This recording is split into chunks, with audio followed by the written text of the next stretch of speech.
After the decision on how many embryos to be transferred is made, we also need to look at what is going to happen to the leftover embryos from the IVF process.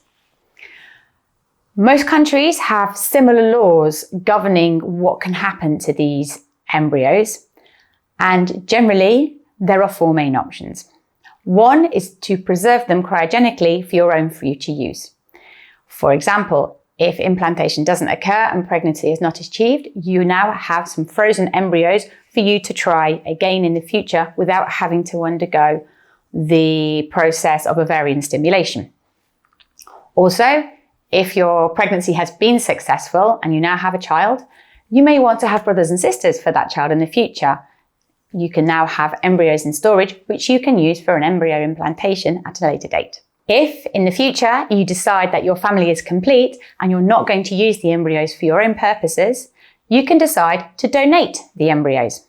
The first option here is to donate these to another couple who are trying for pregnancy. Obviously, it will undergo the same kind of laws as for egg donation.